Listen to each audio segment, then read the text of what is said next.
Just over 5 years ago, last month, I dropped out of the University of Calgary. I thought I was doing everything that I needed to do to fit in, to belong, to really excel at school. And that certainly wasn't the case. I had gained 25 pounds. I failed classes. I was hanging out with people that weren't advancing me any further.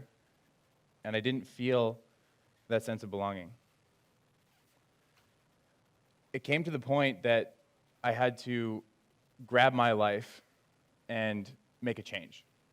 And so I went to Australia.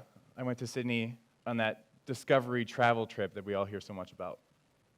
When I was on this trip, I found that I was doing the things that I wanted to do, living out the values that meant most to me, and hanging out with the people that shared those same values and desired those same experiences.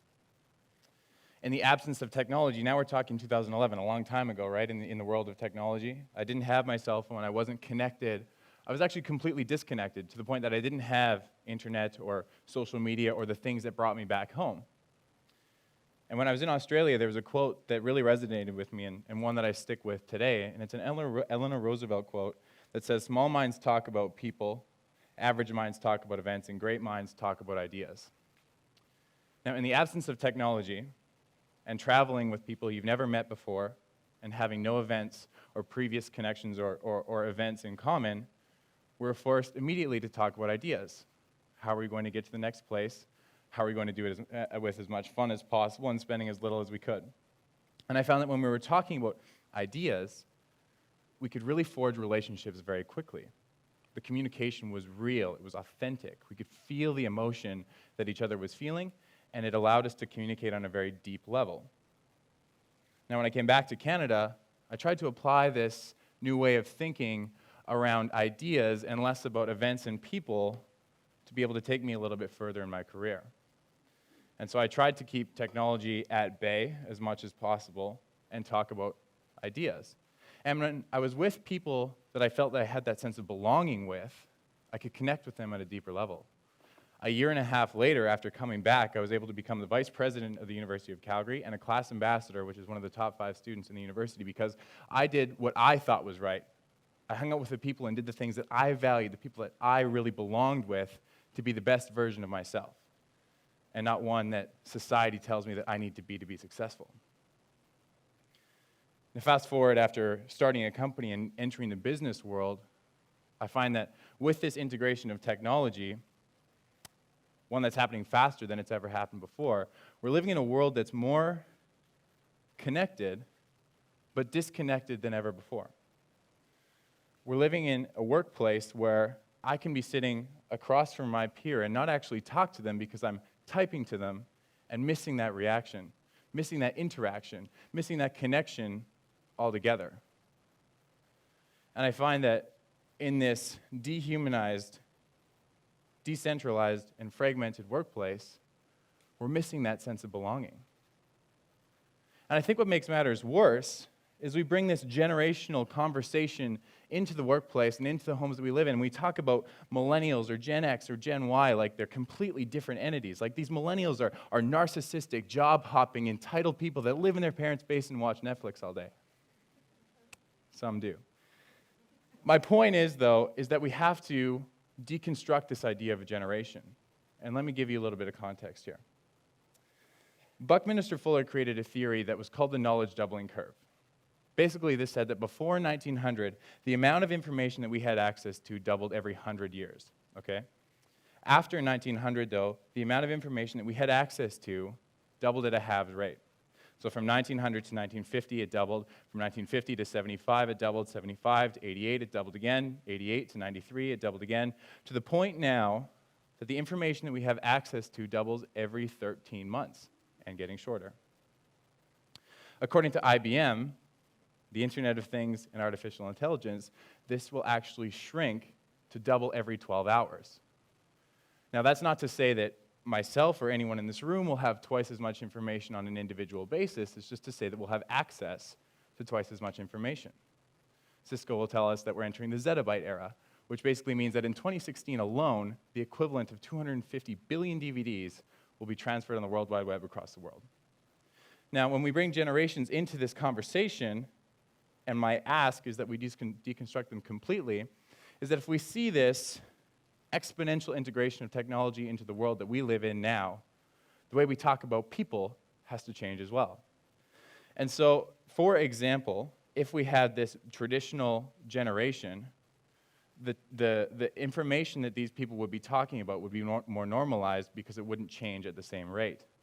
Now we're dealing with millennials or Gen Z, or even the next generation, Omega, I believe, who is dealing with this integration of technology at a rate we've never seen before. So my theory would suggest that the time span a generation occupies, okay, the time span a generation occupies would have to shrink at an inverse rate to the integration of technology into the world we live in. I'll say that one more time. So if we're talking about millennials now, when we're talking about generations, are typically 15-year cohorts, the idea of a millennial generation would actually have to shrink with respect to technology because the integration of technology is happening at an exponential rate. Meaning that this idea of a generation as a whole is completely a false construct. Because how can we say in Canada that 7.5 million millennials feel this, like to be talked to this way, like to be engaged this way? We can't possibly, when I can't generalize my family of 4. And so, what can we do better? If we're not going to generalize or categorize or classify people from the year that they were born, perhaps we can by the values that they really have, or the experiences they desire, or the way they like to be communicated with. Because if we can have that pursuit of belonging, if we can connect people based on what they really love, who they really are, then I think we can close not only the communication gap, but the generation gap in the workplace as well. And I think the sense of belonging really has something bigger to do than just the world of work as well. We'll see in the past 5-10 years this incredible rise of CrossFit, of spin studios, of Zumba, of yoga. All of this, I think, is because people really are on that pursuit of belonging. It's bigger than just the physical benefit of this group class. We're able to take technology, strip it completely, and really belong with the people that we're there with. We share these values with these people. We share that experience. We can relate with them and to them. We don't even have to talk, but to know that I've got this connection with someone who's sharing that same experience with me real time without any sort of external validation, clicking, liking, swiping, scrolling. We're here, we're now, we're living it, and we belong. I think that's incredibly important. And so when we talk about bringing this belonging back into the workplace, when we talk about this macro idea of what success is, I think success as a definition is going to have to change as well in this pursuit of belonging. Because generally speaking, now success will tell us that it's the person with the most education, the fanciest job title, the most material, and the best financial standing. Now, I'm not advocating for something that's not that, but what I'm saying is that if we can stand true to our values and what we want to experience, we can really change the world around us from an individual perspective. If we look at post-secondary education right now, especially in Canada, the number of students in post-secondary education from 1980 to 2014 doubled, with a 3% population drop in that same cohort. The average student now is graduating with a student debt just north of $25,000. And what's crazier is that the number of students between the ages of 20 and 29 that are living in their parents' basement has gone from 27 to 42%.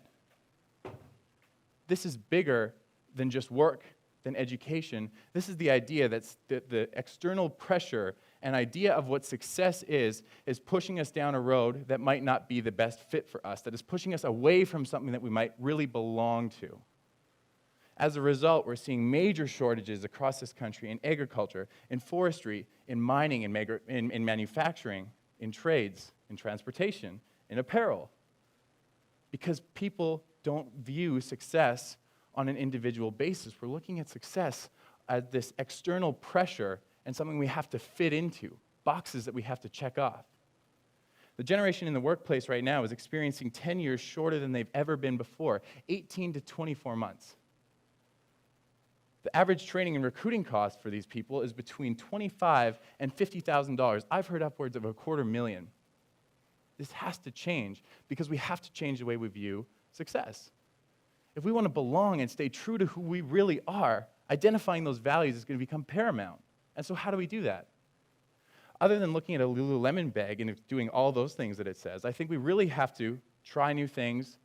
We have to fail. We have to get off the couch. We have to put down technology and experience life. We have to go down the left fork and the right fork of the road, not necessarily to decide what it is that we want to do, but to filter out the things that we don't, to better understand who we are, what we value, and where we really belong. It's a dream of mine that I hear that parents are telling their kids at the dinner table when they're 5 and 6 years old, not what job you want to fill, but what life you want to live. Because at the end of the day, if we can understand what life we want to live, we can decide what job will support that life, and not blindly go into a job we couldn't possibly understand and try and build a life around that. It's not about what we do, it's about how and why we do it that's so important. I'll take that one step further and say who we do it with. Because if we can belong with these people, that's going to be the most important part. It's a dream of mine that I hear that when my family and friends go to bed at the end of the day, when their head hits the pillow, they've got a smile on their face. Because they were connected with the work they did. They felt that they belonged, they made a difference, that they were empowered and not entitled. That the work they did made a difference because they know that they belonged where they were supposed to be, and they made that happen.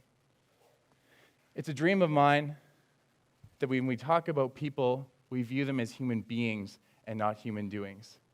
That we're connected with the work that we do, that we own it, that we belong with the people that we're supposed to be working with, and that we can make a difference on an individual level that will in turn make a difference on a macro level as well. In a world that's increasingly connected, in a world that's noisier than it's ever been before, with more choice to a point that it's paralyzing us, I think it's bigger than finding a job. It's bigger than the external pressure that society pushes on us. I think at the end of the day, if we can stay true to our values and be on this pursuit of belonging, then not only can we make a difference for ourselves, but the world around us as well. Thank you very much.